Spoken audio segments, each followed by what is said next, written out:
no para ayudarte. Acabo de decidirme para...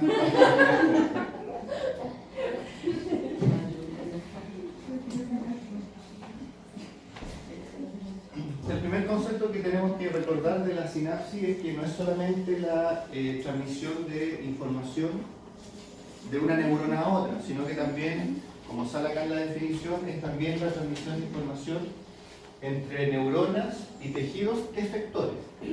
Como lo veíamos en el caso de la contracción muscular, la neurona motora hacía sinapsis con la fibra muscular. Porque precisamente la fibra muscular era un tejido excitable, por lo tanto se transmitía la información, como bien ustedes pusieron en la prueba. Cuando el impulso nervioso pasa a la fibra muscular, se genera un nuevo impulso, un nuevo potencial de acción en la fibra muscular, que es la que gatilla la liberación de calcio desde el sarcolema desde el retículo sarcoplásmico hacia el sarcoma. Entonces tenemos una sinapsis entre la neurona y la fibra muscular. La sinapsis no ocurre solo entre neuronas. Primer concepto. Ahora, antes de hablar de los tipos de sinapsis, dependiendo de qué forma transmite la información, la primera clasificación tiene que ver con qué elementos de la neurona hacen sinapsis. Porque también el concepto más general es que el axón de la neurona hace sinapsis con el soma de la siguiente neurona. En este caso, como se ve ahí en la imagen, correspondería a una sinapsis axosomática, por ejemplo. Porque siempre hacemos como este dibujo. Y de manera inconsciente decimos que el axón hace sinapsis con el soma. Pero lo que podemos ver acá y lo que vamos a describir acá es que hay otros tipos de sinapsis, como por ejemplo dice ahí la axoaxónica. En el fondo, el axón de una neurona hace sinapsis con el axón de otra neurona. Y en este punto es donde se transmite la información y por lo tanto el impulso eléctrico comienza desde este punto del axón hacia adelante. Por ejemplo. O bien el segundo, que es el clásico axosomático, en que el axón hace sinapsis con el soma de la neurona posterior, postsináptica. O el primer ejemplo, la axodendrítica, en que el axón hace sinapsis entonces con las dendritas que están en el soma neuronal. Ahora, esto solamente es una diferenciación dependiendo de qué elementos de la neurona hace sinapsis. Adelante. Del momento que hablamos de redes neuronales, claramente las posibilidades de sinapsis entre las distintas neuronas tienen que ser mucho más amplias que la clásica que siempre mencionamos. Otro concepto a recordar, la sinapsis no ocurre solo entre una neurona individual y otra neurona individual. Puede haber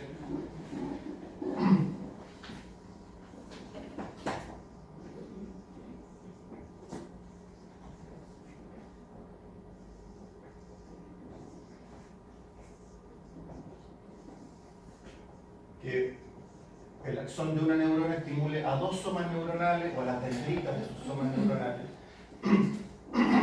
Y esto es lo que llamamos una red neuronal, si se va abriendo, divergente. Es decir, una neurona estimula a una red de neuronas para cumplir alguna función en particular. Y por lo tanto también podemos tener el ejemplo contrario.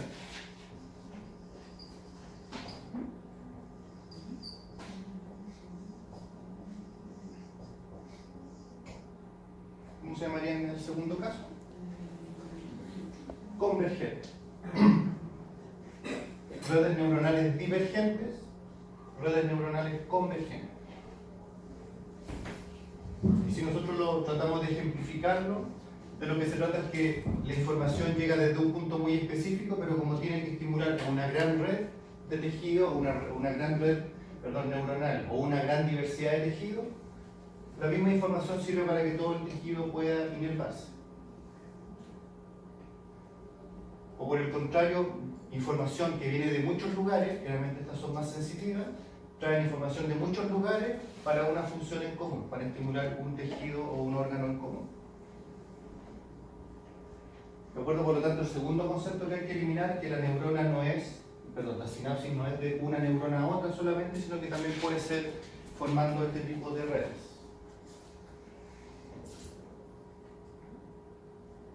Divergente y convergente.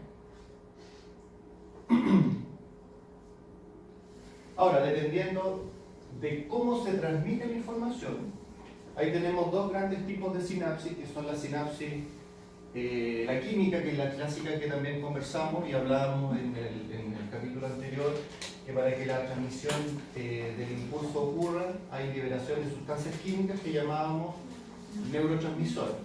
Esa es la sinapsis química. Pero tal vez una que es menos común es la sinapsis eléctrica. Y la sinapsis eléctrica se da generalmente en tejidos muy específicos, generalmente tejidos musculares, en que se requiere que el impulso y la información rápidamente se disemine por el tejido que está siendo inervado. Parece que lo habíamos mencionado, si no lo recordamos. El corazón, por ejemplo, ¿sí? Era un ejemplo muy clásico.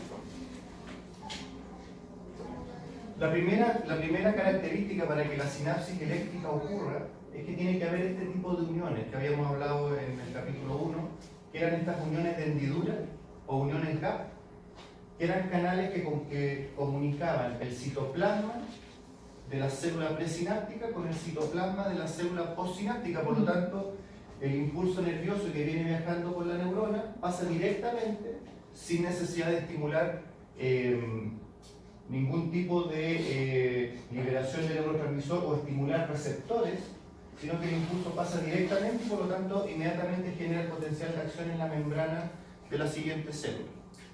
Muy directo, muy rápido. Una característica es que puede ser esta transmisión bidireccional. Y en general, ¿qué es lo que busca esta sinapsis eléctrica? Estimular a una gran cantidad de células de manera prácticamente simultánea. ¿Mencionamos el concepto de sincitio?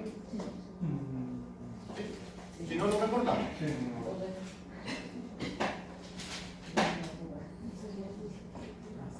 O sincitio también. Y recordemos la definición, que era cuando un grupo de células, ¿sí?, actuaba de manera funcionalmente, y las diferenciamos funcionales y anatómicas. Un sincicio o un sincitio es un grupo de células que actúa y responde como si fueran una sola.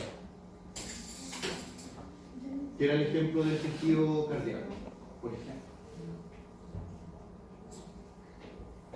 Un grupo de células que funcionalmente pareciera que actuaran como una sola masa, pero en realidad son células individuales que tienen este tipo de comunicación.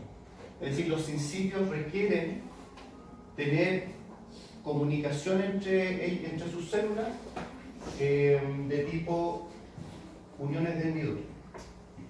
Esto también se ve en el músculo liso, también en algunas partes del sistema nervioso central. Y como dice acá, permite contracciones grupales. Esa es la característica del sincitio. Profe, y esta transmisión, como es bidireccional, ¿no choca estos impulsos? No, porque en general, a ver, aunque esto es bidireccional, si esta célula, por ejemplo, el impulso viene, recordemos el impulso nervioso de la última clase, el impulso viene bajando. ¿Qué ocurría con la zona inmediatamente anterior a la zona? Estaba lista para hacer el impulso. Repolarizándose. Por lo tanto, en general, si el impulso pasa inmediatamente a esta célula, esta zona está repolarizada, por lo tanto lo más probable es que este impulso viaje hacia otro lado. ¿Ya? Por ejemplo, es potencialmente bidireccional, pero no es lo deseable que el impulso rebote en otras células y vuelva a estimular las mismas, porque imaginémonos lo que ocurriría en el corazón. Sí, me quedé justamente. Claro, porque si no habría una contracción desordenada del tejido muscular, del tejido cardíaco, lo que no permitiría un adecuado bombeo de la sangre. Hay que pensar de que esto es tan rápido, ¿sí?, milisegundos, que lo vamos a ver cuando veamos funcionamiento cardíaco va a quedar mucho más claro, pero esto ocurre de manera tan rápida que lo que busca, y les adelanto un poco, Habíamos dibujado cómo era el sistema conductor del corazón, ¿sí? No.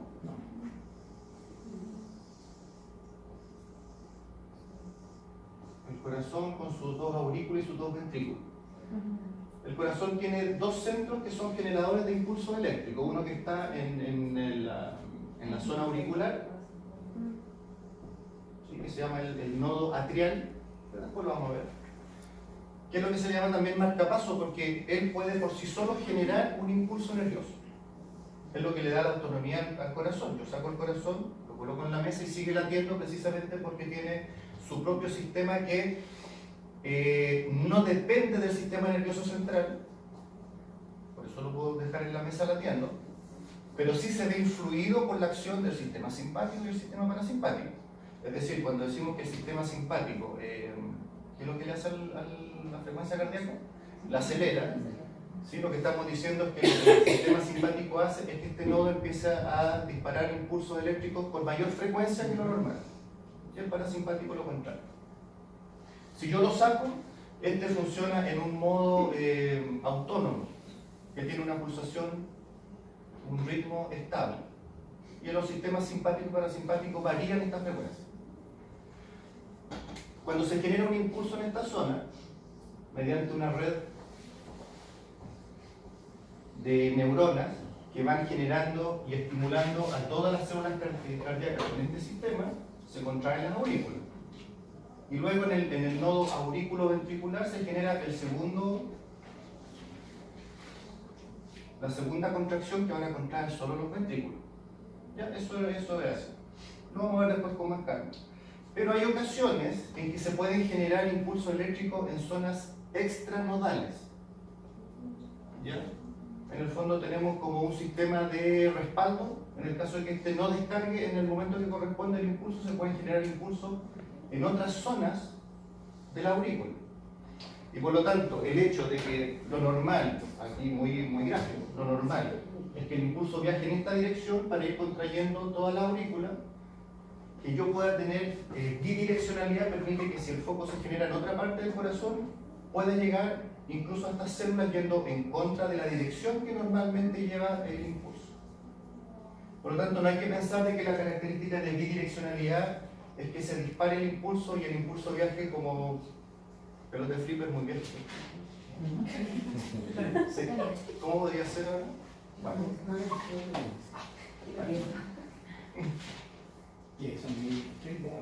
También con los flippers. ¿Por qué se llaman flippers?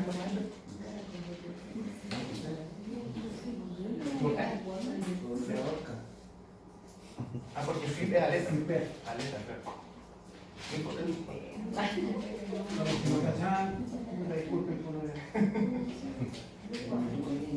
De acuerdo, por lo tanto, pueda ser bidireccional no significa que el impulso normalmente viaje en ambas direcciones. En general el impulso siempre tiene una sola dirección. Lo vamos a ver cuando veamos funcionamiento cardíaco y veamos el electrocardiograma, ahí vamos a ir asociando las dos características. Pero la que es más común entonces es la sinapsis química. Y aunque conocemos en general cómo funciona, vamos un poquito más al detalle. ¿Cuáles son los pasos que ocurren?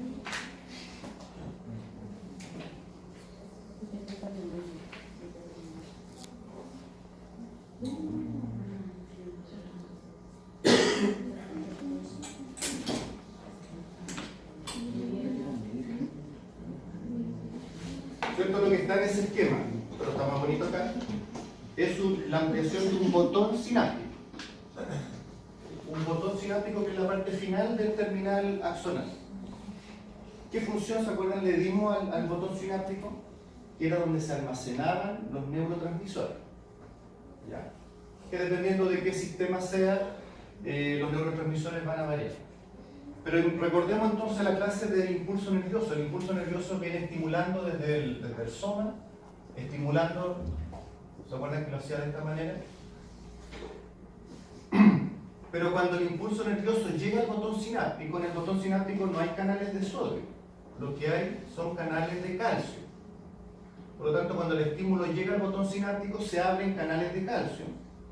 que permiten la entrada de calcio al botón sináptico, cuya función principalmente es estimular a las vesículas, porque los neurotransmisores están almacenados en vesículas, que empiezan a migrar hacia el extremo del botón sináptico y por mecanismo de exocitosis, los neurotransmisores entonces salgan al espacio sináptico. Ahí tenemos el botón, aquí vamos a dibujar la neurona postsináptica. Todo este espacio entonces es el espacio sináptico. Tenemos nuestras vesículas con neurotransmisores que empiezan a migrar hacia el extremo. La membrana de la vesícula se fusiona con la membrana del botón y por lo tanto los neurotransmisores empiezan a salir al espacio y empiezan a saturar el espacio sináptico,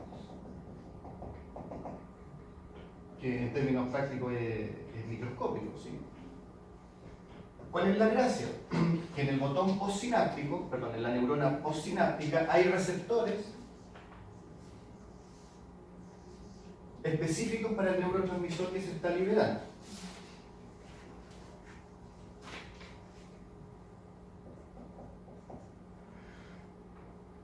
Ahora, no es que el neurotransmisor se libere y se vaya como un imán, se vaya directamente a los receptores, sino que como se empieza a saturar el espacio, por aumento de probabilidad, empiezan a tomar contacto. Y cuando el neurotransmisor se une con el receptor específico, lo que genera esta unión es la apertura de canales de sodio, que van a hacer que se empiece a depolarizar nuevamente, a poner más positiva, en este caso ahora la membrana postsináptica, y va a generar un nuevo impulso eléctrico que va a empezar a viajar ya por la siguiente neurona, y ahí logramos que el impulso eléctrico viaje de una neurona a otra, pero a través de un mecanismo químico. ¿Okay? En este caso la transmisión del impulso es unidireccional. ¿Por qué? Porque va en una dirección. Pero ¿por qué a lo mejor estos receptores... No, sí, está bien. Porque es que va en dirección hacia la sinapsis. Por una neurona, unidireccional. Sí, no, está bien. Pero aquí viene mi pregunta, pero a lo mejor estos neurotransmisores que se liberan, yo que dije que no van específicamente al postsináptico, a lo mejor podrían estimular nuevamente a la presináptica. ¿Por qué no ocurre eso? Porque los receptores Porque los receptores son Si a lo mejor yo tuviera receptores en esta neurona, a lo mejor podríamos tener un estímulo inverso, digamos. Pero no ocurre porque los receptores están acá. Se estimula, esto es lo mismo que vimos en la placa motora en realidad, como si esto fuera una fibra muscular. ¿Qué es lo que falta para que este proceso termine? Que es el mecanismo de control. Es tener una sustancia que inhiba, porque una vez que ya la información pasó, si yo no inhibo estos neurotransmisores, estarían permanentemente estimulando. Recuerden que tenemos saturado el espacio, por lo tanto, si en este caso el transmisor era acetilcolina, hablamos de la acetilcolinenterasa, que degrada y por lo tanto empieza a eliminar los neurotransmisores y quedamos nuevamente en cero esperando que llegue un nuevo impulso eléctrico.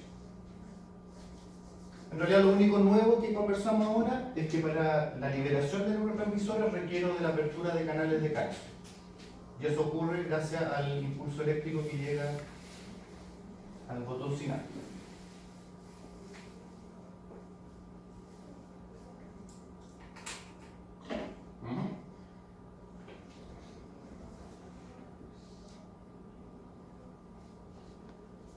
Y el último paso entonces es la inactivación de los neurotransmisores.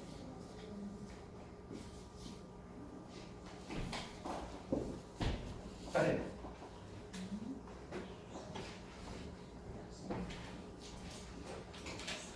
Aquí en realidad no se trata de buscar qué es lo que es el Alzheimer, sino que ya que hemos conversado cuáles son todos los mecanismos por los cuales se transmite la información en el sistema nervioso, un poco buscar cuáles son los mecanismos fallan, a pesar de que la causa del Alzheimer no está del todo clara, pero cuáles de los mecanismos fallan en esa enfermedad.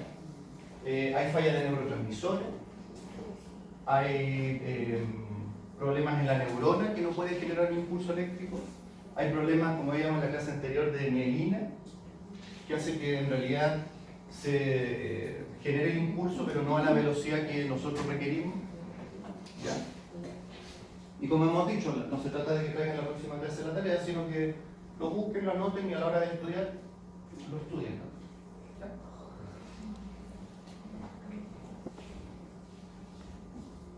Porque claramente, bueno, el Alzheimer siempre se reconoce por pérdida de memoria, pero en realidad el Alzheimer es mucho más que pérdida de memoria. Y precisamente la memoria, cómo se almacena, yo no conozco exactamente el mecanismo porque me parece que es como maravilloso.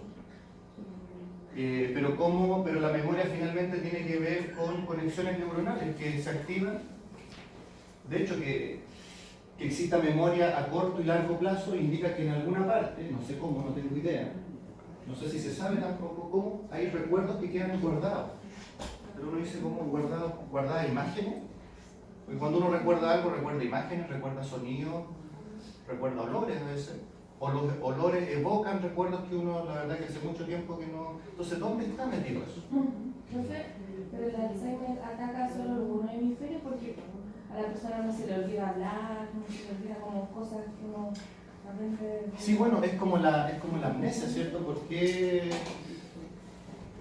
O la amnesia, insisto, la memoria a corto y largo plazo.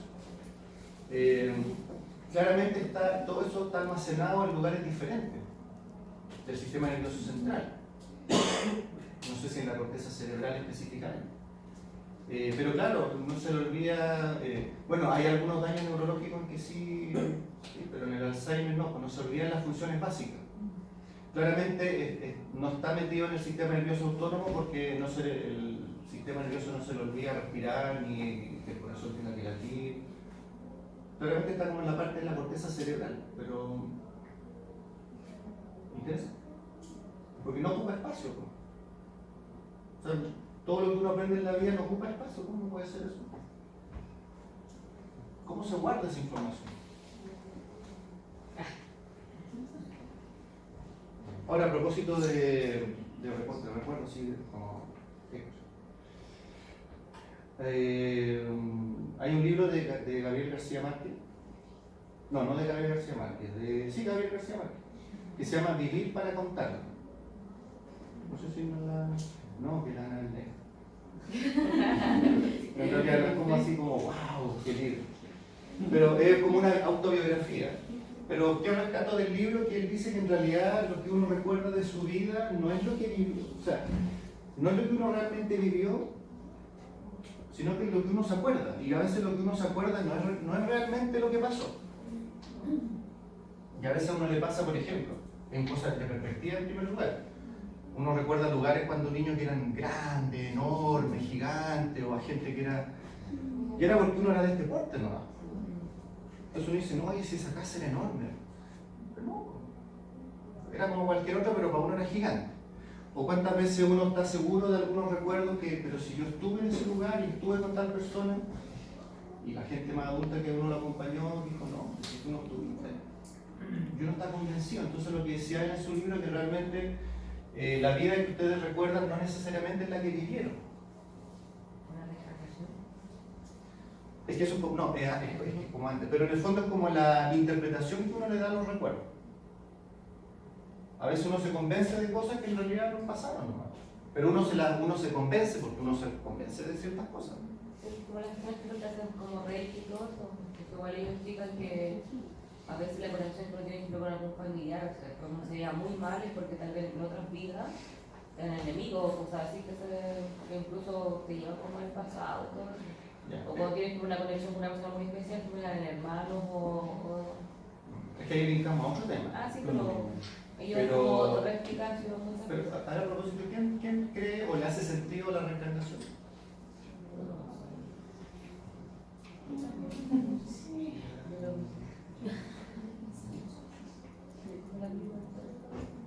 Porque en realidad, ¿cuáles son las leyes de conservación de la materia? ¿Se acuerdan? Se pierde. Sí, que nada se destruye, todo se conserva, todo se transforma. En realidad en la naturaleza todo es así. La pregunta, ¿por qué nosotros vamos a hacer la excepción? ¿Nosotros si nos destruyen se acabó todo? ¿No nos reciclamos? ¿Mm? Ah, te lo pasó bien, tan feliz.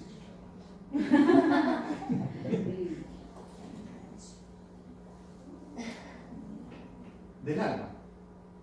¿Y el alma qué es? Energía. Sí.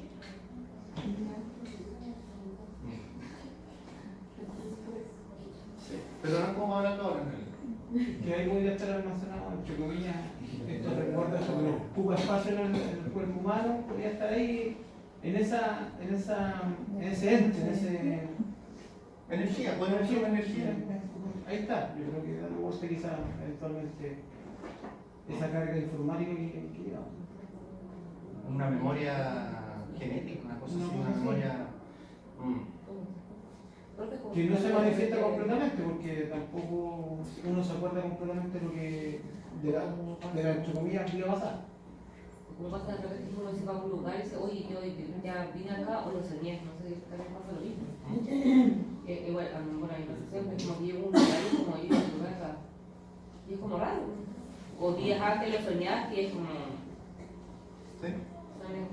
Lo que pasa es que en general, igual es un tema cultural, nos han enseñado como a creer en lo que uno ve, en lo que se puede tocar. Pero hay que tener ojo con eso porque en este minuto nosotros estamos rodeados de algo que no se ve, que no se puede tocar y sin lo cual no podríamos vivir. ¿Qué es? El aire. O sea, y no se ve.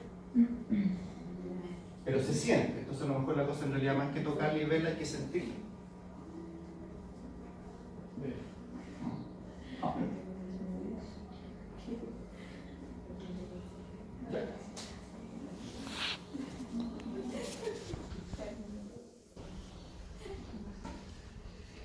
¿Qué se está echando? Propóleo.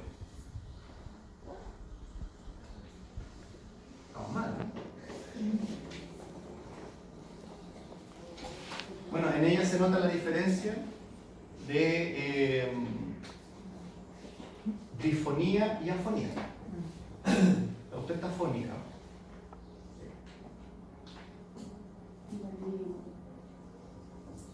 ¿Usted también? Pero comparte su dolor. ¿De qué está hecho el sistema nervioso?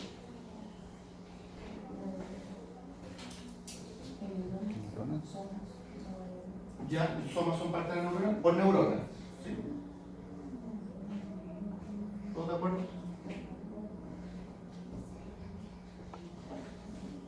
¿No está de acuerdo? Ella no está de acuerdo. Células gliales. ¿Qué son las células gliales? No se escucha. Sí, bueno, la diapo sopla, pero realmente uno tiende a pensar de que el sistema nervioso solo está formado de neuronas. Pero en realidad, como bien mencionaron por ahí, un susurro. El sistema nervioso está formado principalmente de neuronas y también de un grupo de células que están ahí para ayudar a que la neurona pueda cumplir con su función, que son las células gliales.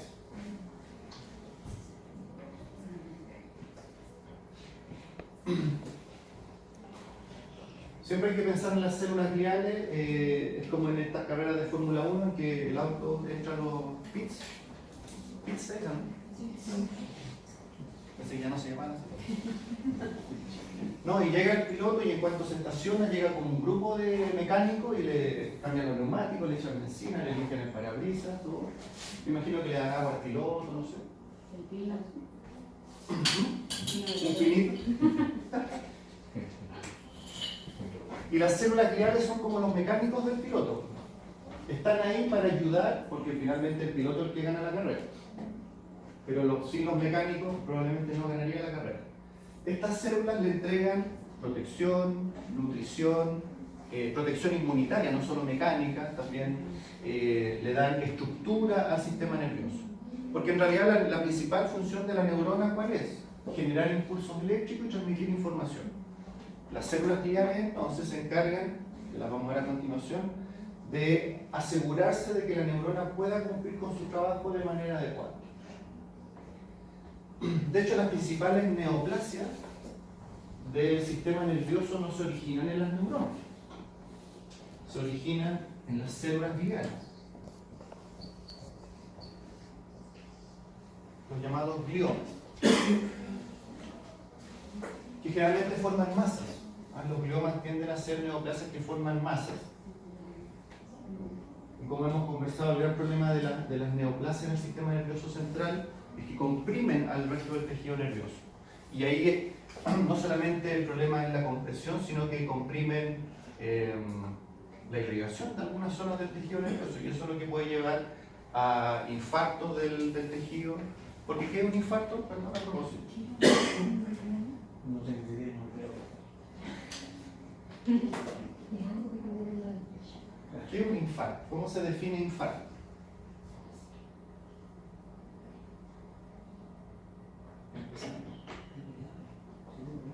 Es que dependiendo del tipo de músculo puede ser un desgarro, puede ser un corto, puede ser una obstrucción, puede ser ¿cómo se llama? ¿Los infartos solo ocurren en el corazón? No. Sistema vascular, o sea, el sistema vascular en general hay infarto. Pero está ligado normalmente al sistema vascular. Sí, exacto. Ahora, como el sistema vascular está en todas partes, ¿Y por qué no? ¿pero qué es un infarto? ¿Obstrucción de tejido u obstrucción De vía. falta de irrigación? En una zona. Porque la falta de irrigación en una zona se denomina isquemia. Eso es falta de irrigación en una zona. Pero para que de la isquemia saltemos al infarto, ¿perdón? ¿Más generalizado? No, porque a veces los infartos realmente son localizados. ¿Falta de oxígeno? Isquemia, a la vez falta de irrigación, falta oxígeno, falta nutrición también. Pero para saltar al infarto tiene que haber muerte de ese Muerte tejido. tejido. Claro, o sea, isquemia más necrosis es infarto.